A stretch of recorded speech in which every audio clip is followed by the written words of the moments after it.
నా అవతారం చూసి అస్సలు దర్చుకోకండి, సమ్మర్స్ కదా. సో ఇవాళ అయితే మనం అశ్షు గారి ఫేవరెట్ గులాబ్ జామున్ చేస్తున్నాం అనమాట. By the way gulab jamun పిండి ఈ కలర్లో ఎందుకు ఉంది అని మీకు డౌట్ రావచ్చేమో. దానికన్నా ముందు నేనే చెప్పేస్తాను. ఈ గులాబ్ జామ్ పిండిలో కొంచెం కస్టర్డ్ పౌడర్ కలిపాను అనమాట. సో అందుకని ఈ కలర్ వచ్చింది.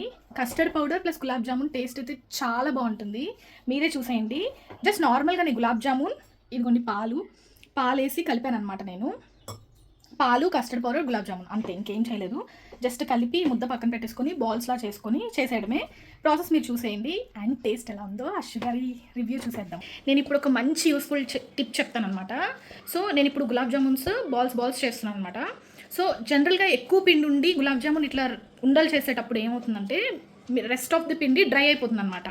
సో అలా డ్రై అయిపోకుండా ఉండాలంటే మిల్క్లో ఇలా జస్ట్ తడి చేసుకోండి. మిల్క్ని ఇలాగా తడి చేసుకొని పిండిని ఇలా చేసుకోండి, మళ్ళీ కొంచెం ప్రెస్ చేసుకోండి. ఇలా చేసుకోవడం వల్ల ఏంటంటే పిండి డ్రై అయిపోదు అండ్ గులాబ్ జామున్స్ కూడా చాలా సాఫ్టీగా వస్తాయి. ట్రై చేయండి. ఇవన్నీ నేను మా అమ్మ దగ్గర నేర్చుకున్నాను అనమాట. సో ఇప్పుడు మనకు కావాల్సిన సైజు గులాబ్ జామున్స్ చేసేద్దాం. ఫైనల్లీ బాల్స్ అన్నీ రెడీ అయిపోయినాయి. ఇప్పుడు ఆయిల్లో ఫ్రై చేసుకొని పాకంలో వేసేసుకోవడమే.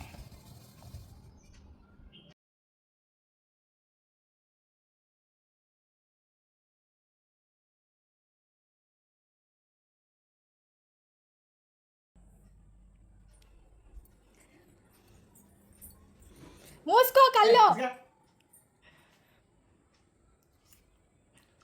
గులాబ్ జామ్ బాగుందా? బాగుంది.